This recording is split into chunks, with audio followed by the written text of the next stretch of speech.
Good evening and goodbye to speed cameras in Ontario cities. That's the word from Premier Doug Ford today, who announced his government will introduce legislation to ban municipal speed cameras. The Premier calls the cameras a cash grab, and while some of Ontario's mayors lined up to support the province's plan, not everyone is on board. CTV's Queen's Park Bureau Chief Siobhan Morris is live tonight with the details of Ford's announcement and his plan to improve road safety. Siobhan.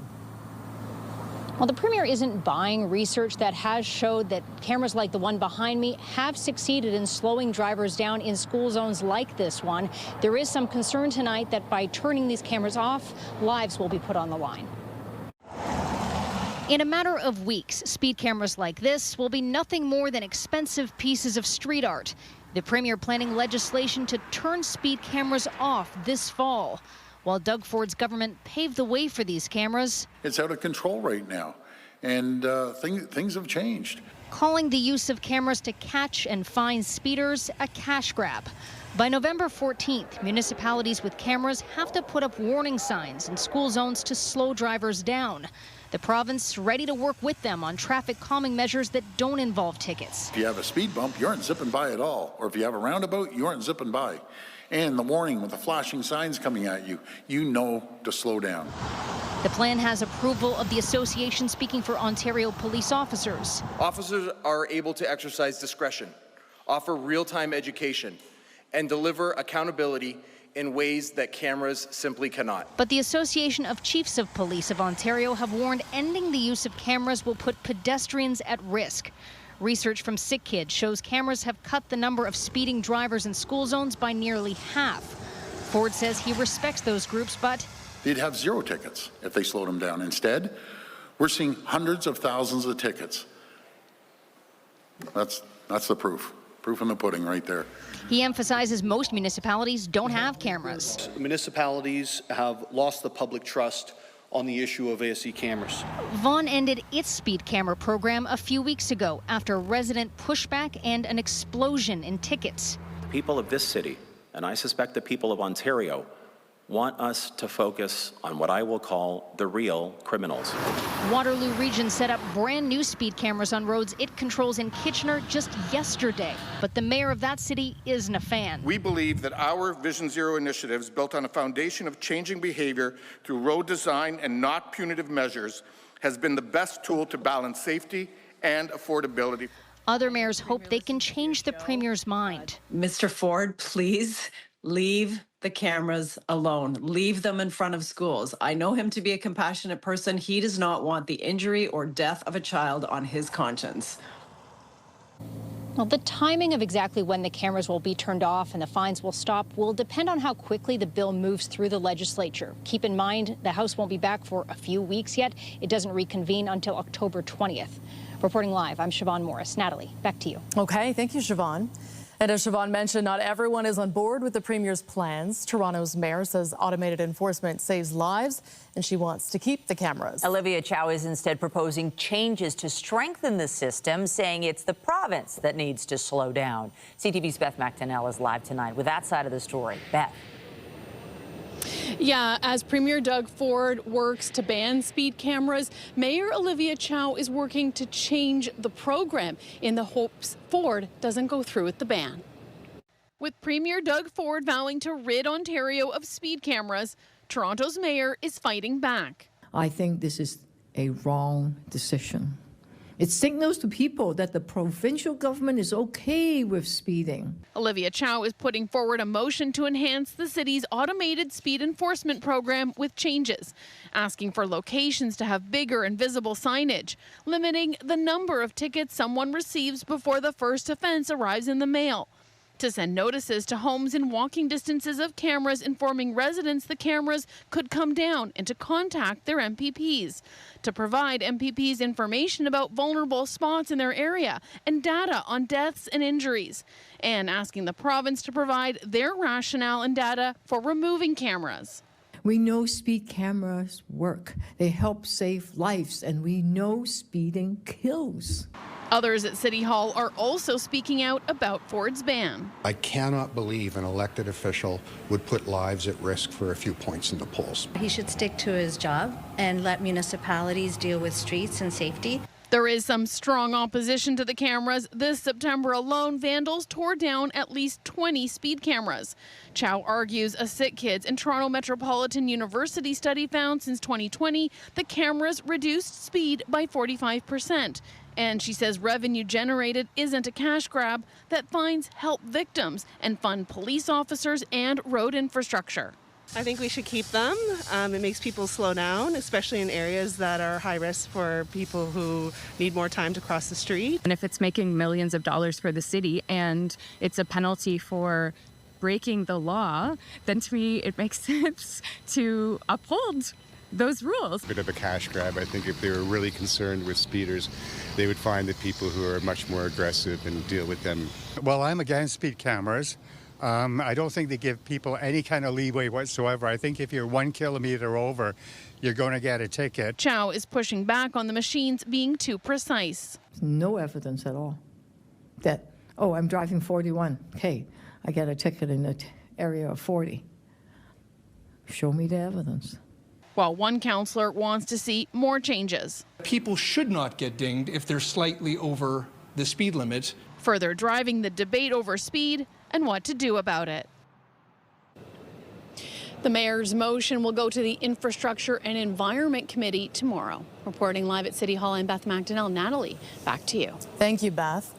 A pedestrian is dead after being hit by a vehicle in Brampton. The collision happened in the McLaughlin Road and Steeles Avenue area at 1 a.m.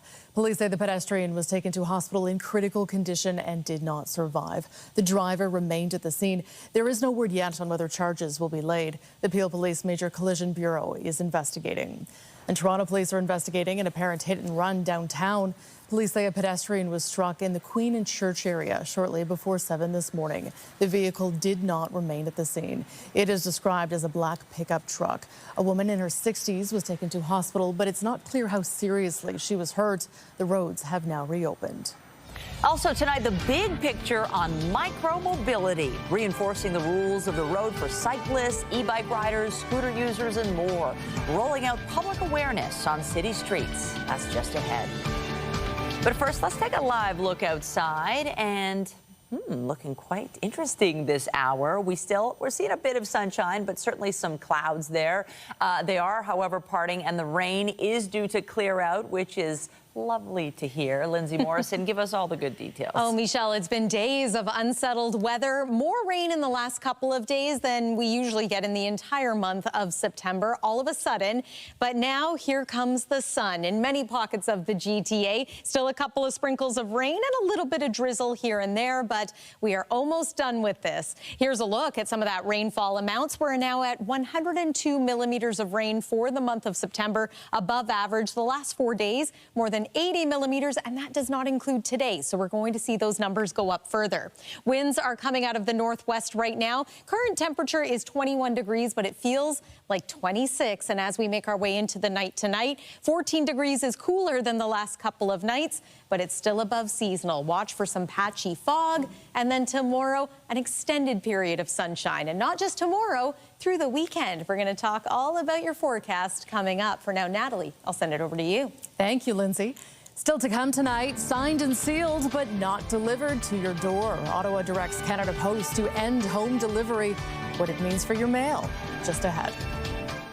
2 men have been injured in a daylight stabbing in Scarborough. This happened around 2 o'clock this afternoon at Benjamin Boulevard and Safari Street near Midland and Eglinton. Police say officers responded for reports of a fight and later found 2 men identified as a 19-year-old and 18-year-old who had been stabbed. Paramedics say one of them has serious injuries. The other sustained minor injuries. No suspect information is available at this point.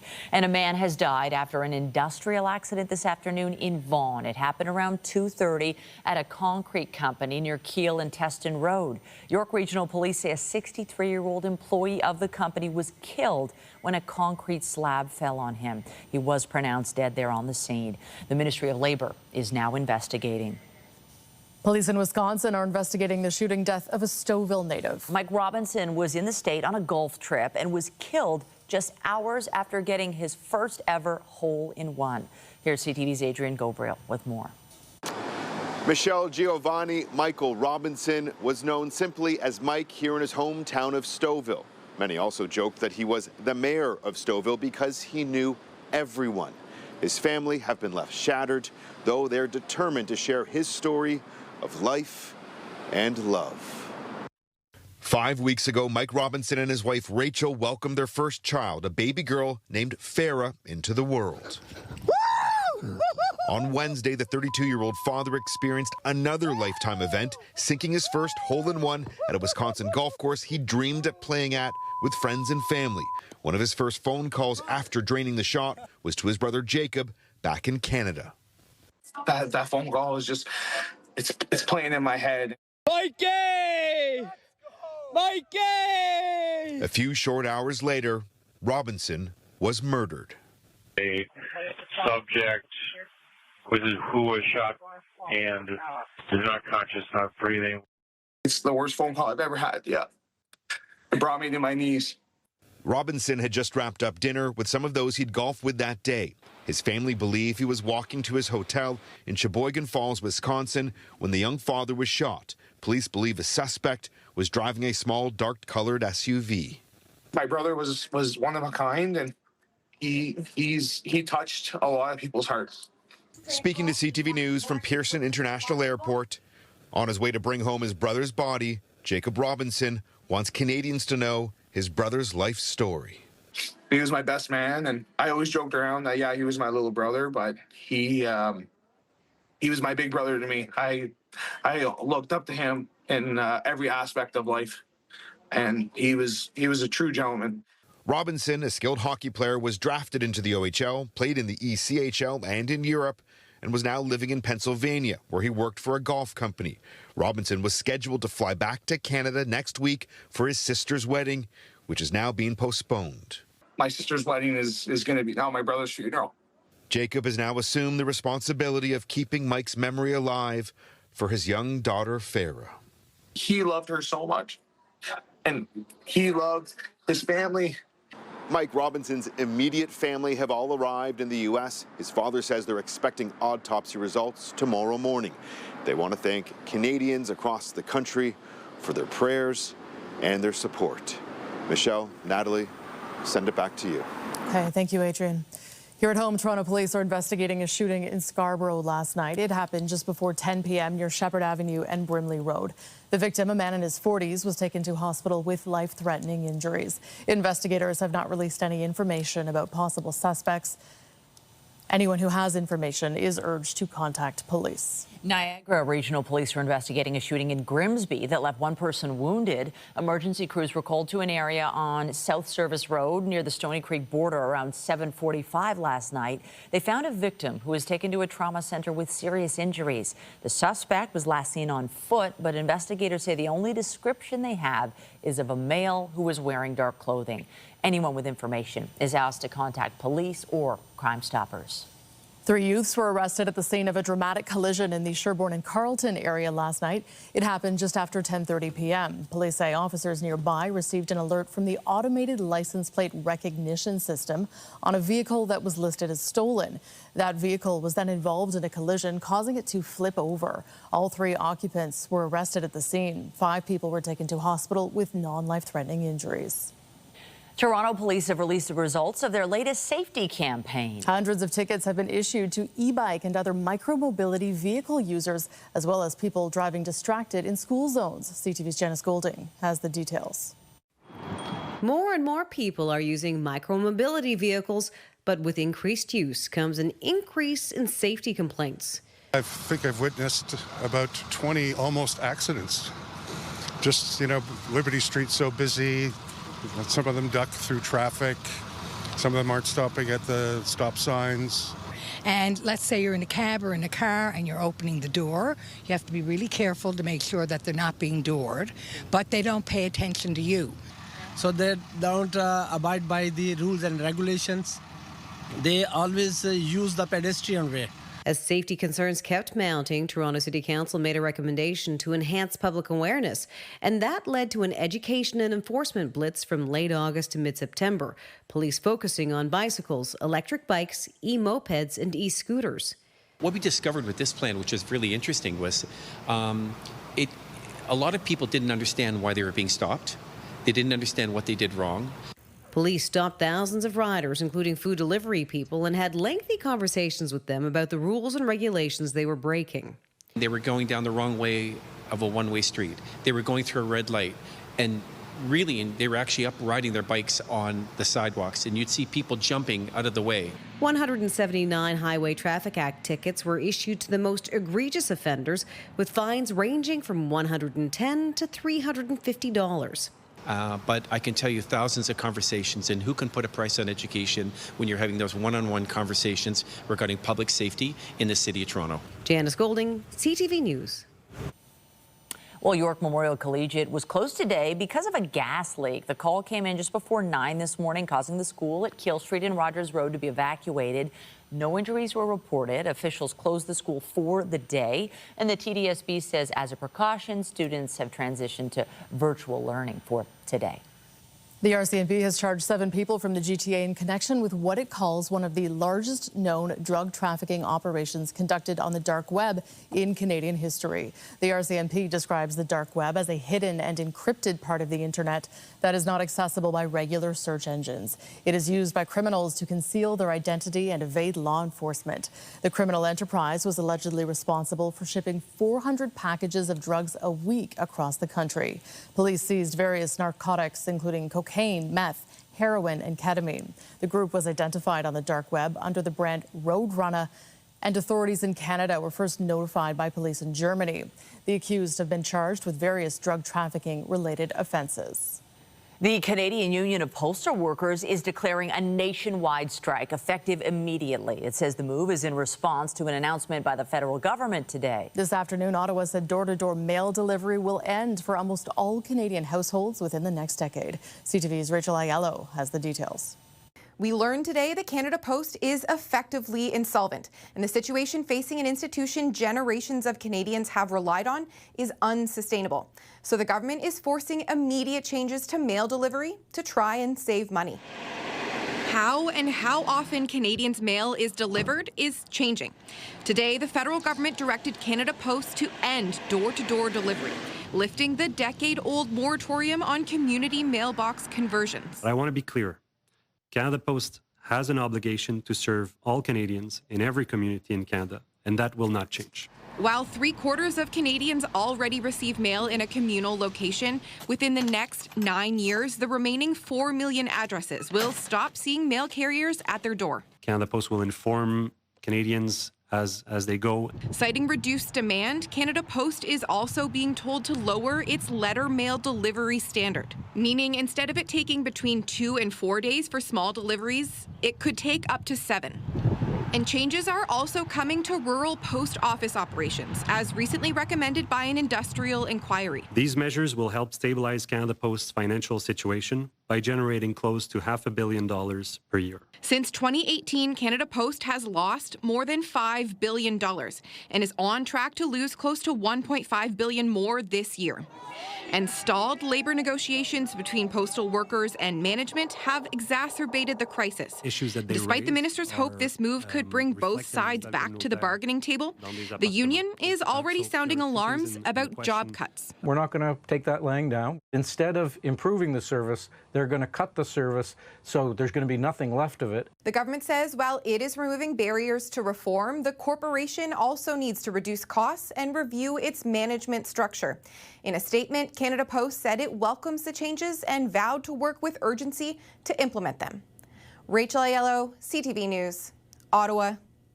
Just weeks ahead of the federal budget, there are projections that Ottawa's annual deficit could balloon to $68.5 billion this year. CTV's Abigail Beeman has a look at the implications and what this could mean for you.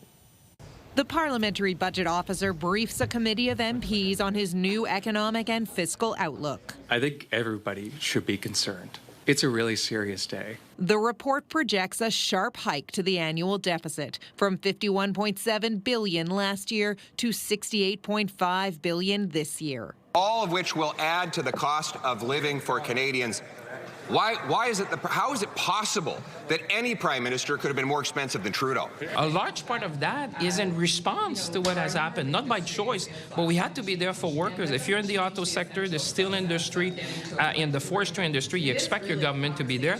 The report includes $115 billion in announced new spending, but notably does not include the Prime Minister's commitment to hit the NATO target of 5% of defense spending by 2035, or any of the government's spending review that's expected to hit 15% in cuts by 2029. I think the government is in a bind right now trying to deal with this trade war and the effects on the economy. Still so many question marks around both spending and cuts unaccounted for in this update, with the budget and potential answers still 6 weeks away. Abigail Beeman, CTV News, Ottawa. Meanwhile, Mark Carney will be in the UK for the next few days. The Prime Minister left today for London, where he will meet with Keir Starmer. It will be Carney's second visit, official one, as Prime Minister, and his third one-on-one meeting with his UK counterpart. The PM will also have discussions with the leaders of Iceland, Australia, Spain, and Denmark. Carney has been stressing the need to build stronger international relations amid an effort to reduce Canada's reliance on the U.S. for trade. Still to come tonight, a medical breakthrough spawns hope for thousands of Canadians. A new treatment for a disease that's been described as a ticking time bomb that could diffuse its progression. And I'm Pat Foran. Coming up on Consumer Alert, RRSPs are used by many Canadians to help save for retirement. It's a way for investments to grow tax-free. But one family was shocked when their parents died in the same year, and they had a tax bill of over $600,000. I love that story. That's just ahead. Well, we will be keeping an eye on Tropical Storm Umberto over the next few days here, as not only does it show signs that it's expected to strengthen, but it looks as though right now it could track close to the shoreline of North America. Meanwhile, Gabrielle has now been downgraded to a post-tropical cyclone. Tonight, it is moving over the Azores with bringing it hurricane conditions, and eventually is going to impact the coast of Portugal. Back here closer to home, we have a great-looking weekend on tap. We'll show you all about it. And stay with us. We've got another full night of great shows for you right here on CTV.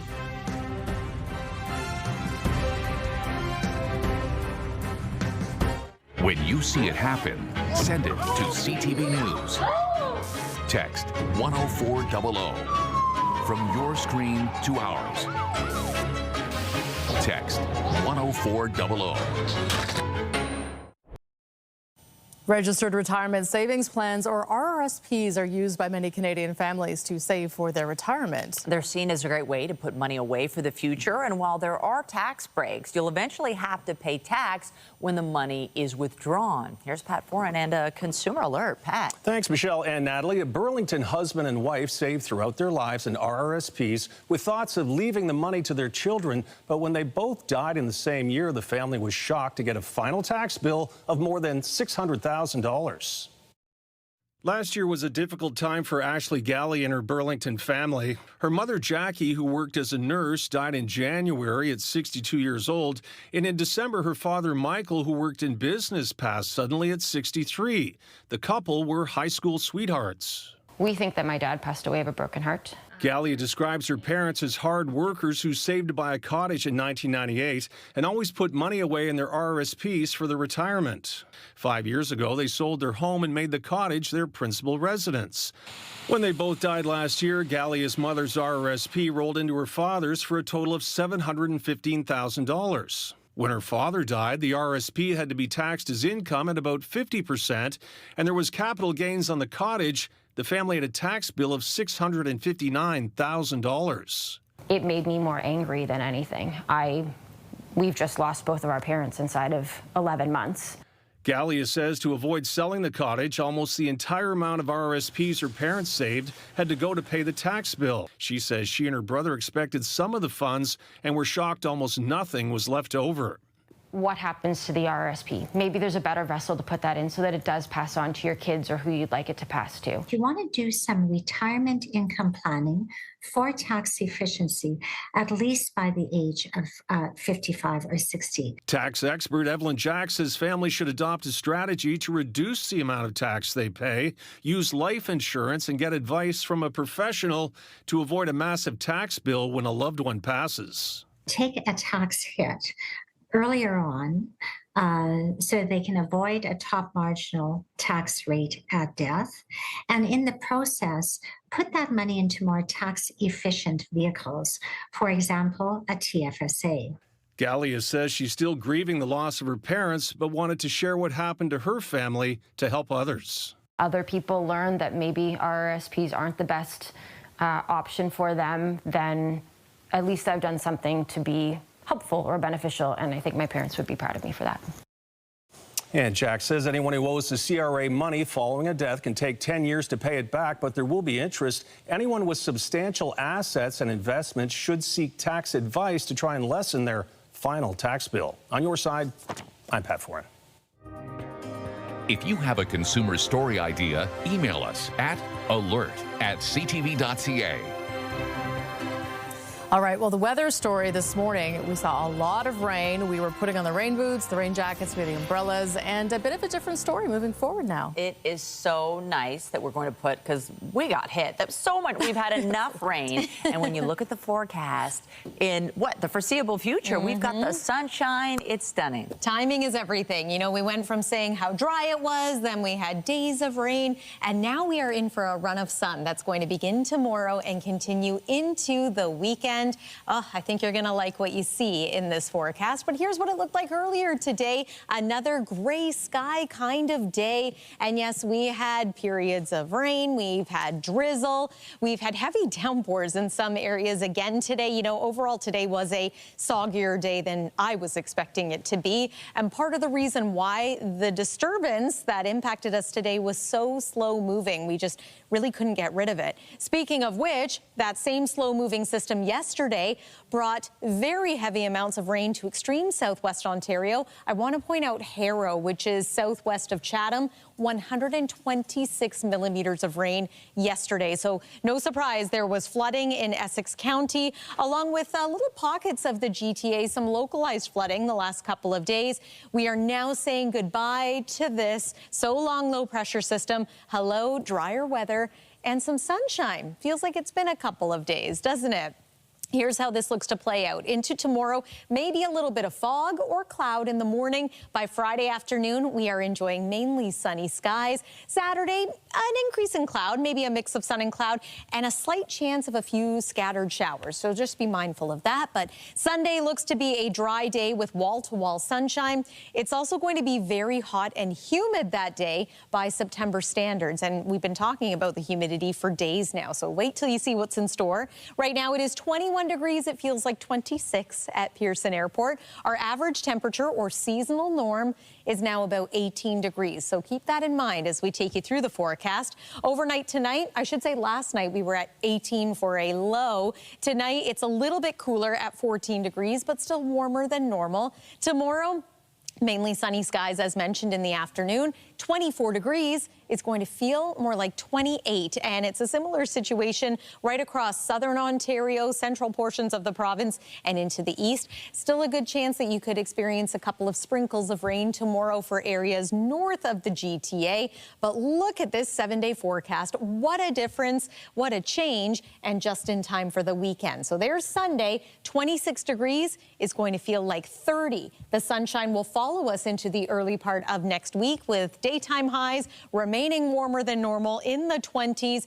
If you're ready for weather that's a little more typical for this time of year, just wait until Wednesday and Thursday of next week. Temperatures will be back in the teens and much more closer to where we expect them to be this time of year. Highs of 19 and 17 for Wednesday and Thursday. That's your look at the weather for now. Michelle, I'll send it over to you. Thanks, Lindsay. Also tonight, cultural differences and dementia, cultivating better supports and understanding in diverse communities.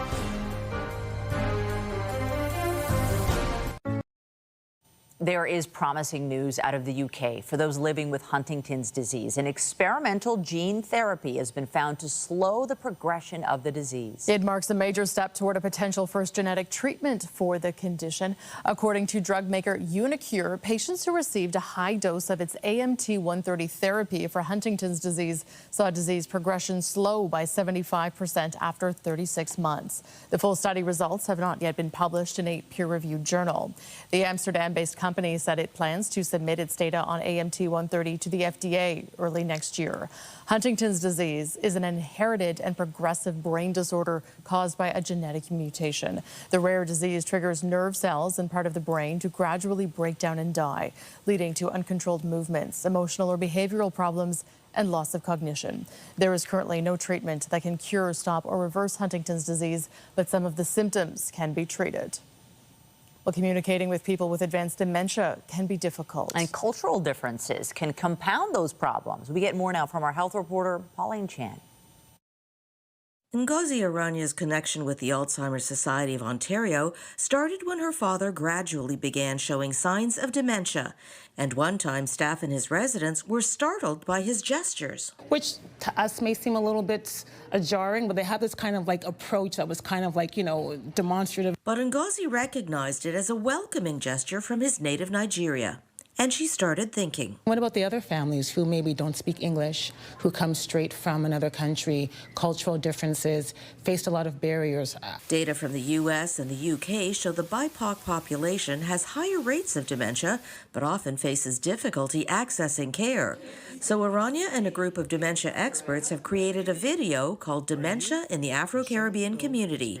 They include a geriatrician, end-of-life educator, director of a retirement residence, and a social worker who specializes in behavior support. It could be anything from wandering, calling out, resistance to care, resistance to medication. Carolyn Neblett says as dementia progresses, patients tend to drift back to their younger selves, like when they lived in their childhood home. And going along with that can be helpful during times of agitation. I had Tiny Whiny, a calypso song, playing. And so when she came back from the washroom, I was dancing, she was dancing, the mood changed. A patient who moments ago refused her medication was suddenly at ease. But Aranya says it's not just ethno-racial groups that have diverse characteristics. Understanding rural populations or gender groups must also be recognized. Partnerships are really important to connect with different communities and establish those working relationship and partnerships. And for any family experiencing dementia-related questions, contact the Alzheimer's Society First Link program for more information. Pauline Chan, CTV News. A world-renowned Baroque orchestra based in Toronto is gearing up to launch its upcoming season. Taffel Music is set to perform pieces from Mozart and Schubert this weekend. CTV's Jessica Smith has a preview. Rehearsals are underway for a show-stopping performance this weekend. You're hearing it right now. Hear those horns, those amazing calls, a lot of drama and also so much beauty. Principal guest director and violinist Rachel Podger is in town to help launch the 2025-2026 Taffel Music season at Corner Hall. The thing is, every movement has something different. There's so much drama in the Mozart that you can hear right now.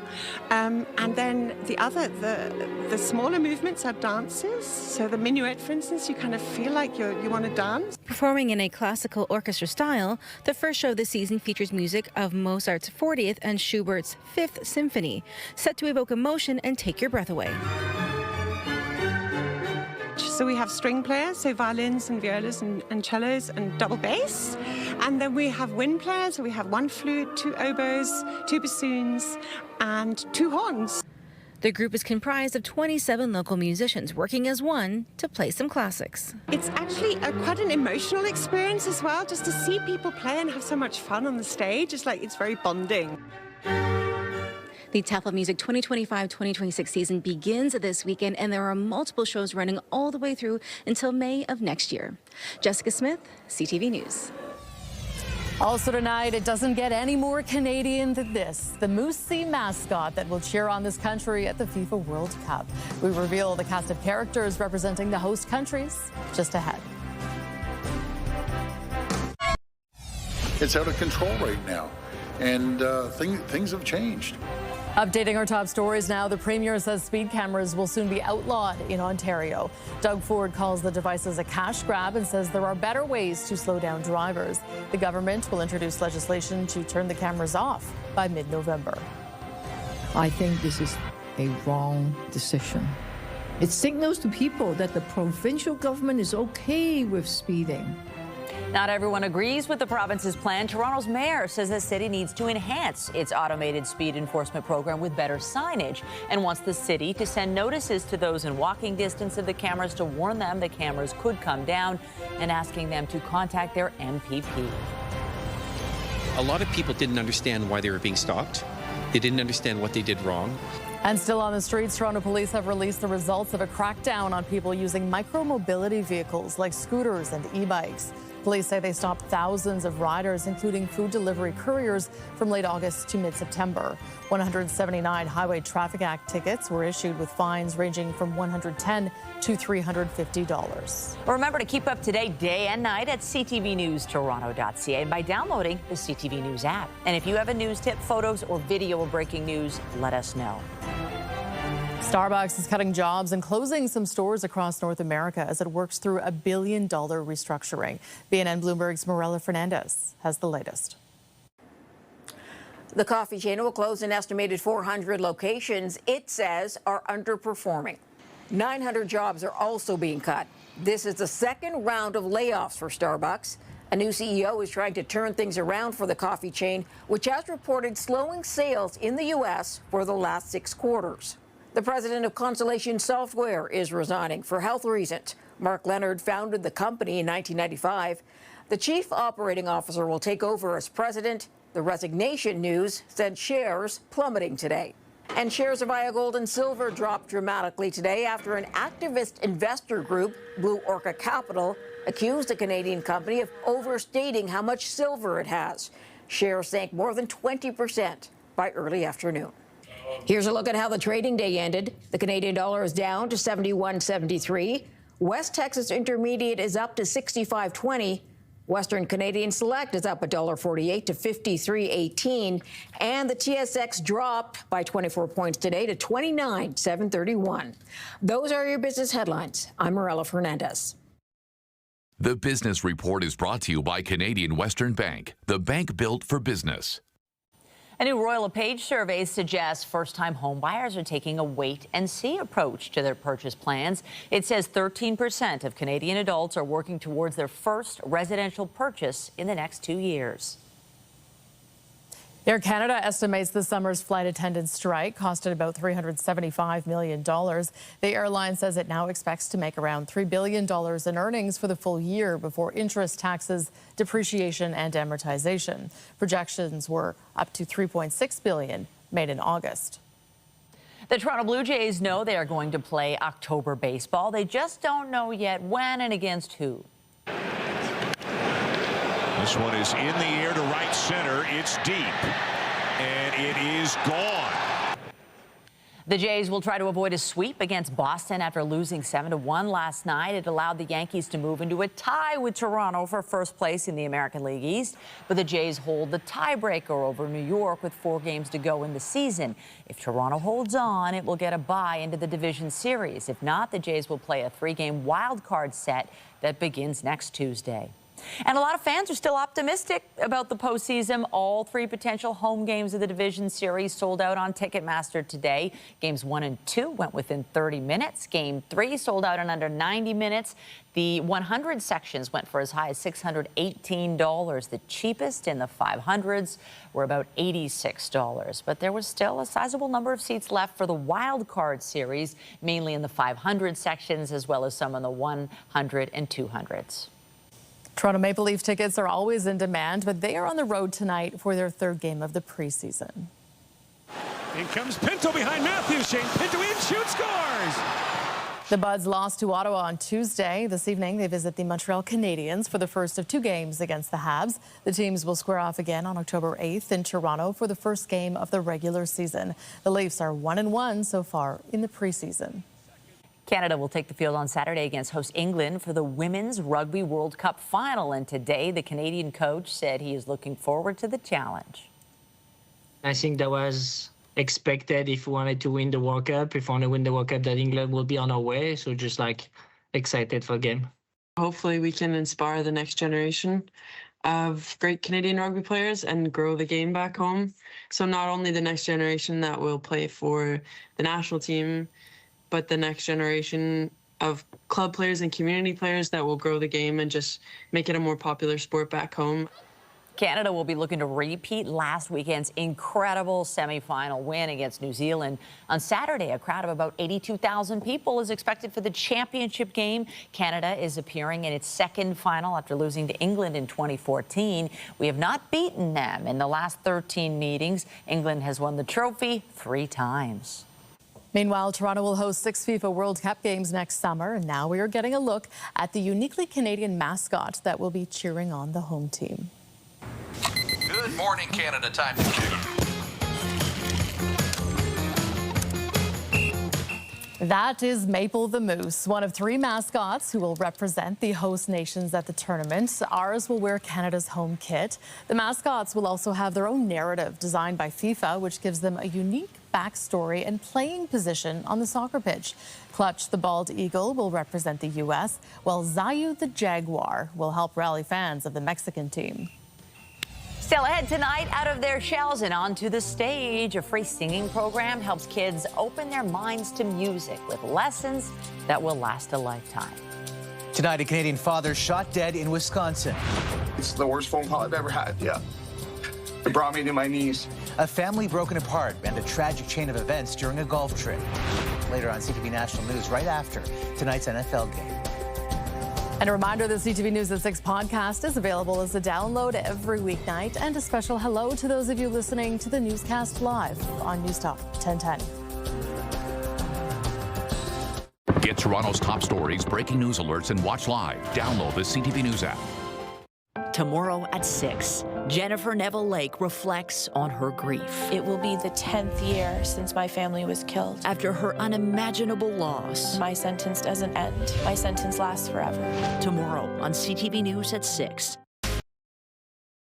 Finally for us tonight, a story about the power of song in helping young people find their rhythm. A community singing program across the GTA is boosting the confidence of a choir of kids without missing a beat.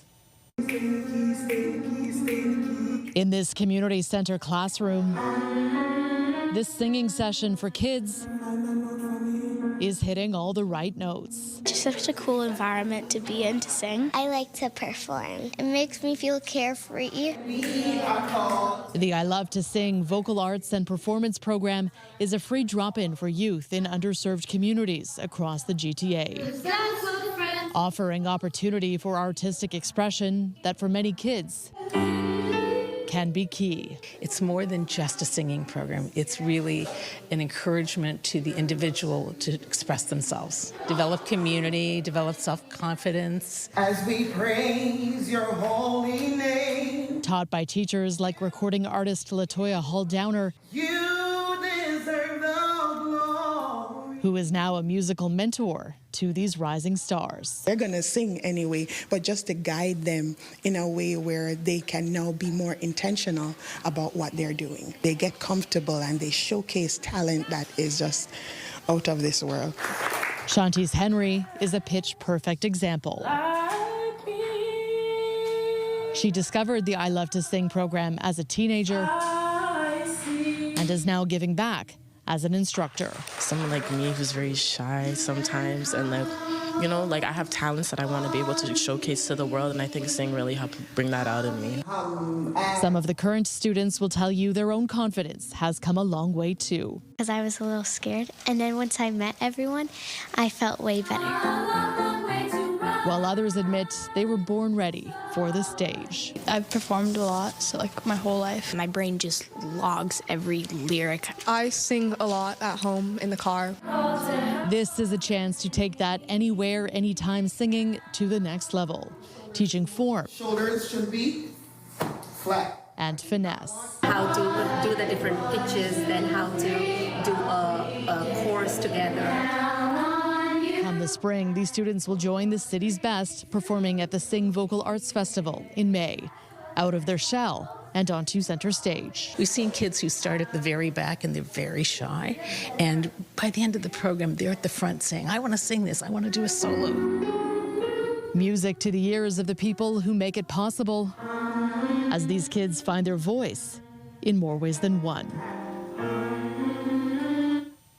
And if you want to join this fabulous choir of kids, you can register for these free of charge workshops at singtoronto.com. Oh, it's so fabulous. And I think nature's going to be, it's really singing a brand new tune for the back half of this week and for what's to come next week. Yeah, lots to look forward to beginning tomorrow. First, let's talk about the expected highs. Tomorrow, it's going to be a warm day, but it's going to get even warmer as we make our way through the weekend. So 24 degrees for your Friday, feeling like 28. Have you noticed that the colors are starting to change on the trees out there? It's happening fast now around Algonquin Park. 80% color change, and about 70 in Haliburton, 50 to 60% color change in Muskoka. So if you're heading to maybe one of these corners of Ontario, it's looking like a great weekend to get out and enjoy the fall foliage. Closer to home around the GTA, this is your fall fair forecast. And again, I want to draw your attention to Sunday because that day it is going to be 26 degrees, feeling more like 30. So the first weekend of fall, yeah, a lot more like summer in my opinion. And look at this stretch as we make our way through to the end of September. A bit of a change happens through the middle part of next week. We will return to more seasonal temperatures, but at that point we might be ready for that. Enjoy this glorious stretch of sunshine after all these days of rain. Michelle and Natalie. Just fabulous. Thank you so much. That's it for us. Be sure to join Omar Sachedina tonight at 11 for CTV National News, followed by Zoraida Almond with your next local news guest at 11:30. In the meantime, our coverage continues anytime on CP24 and online at ctvnewstoronto.ca. For Lindsay Morrison and all of us here at CTV News, thanks for watching and have a great night.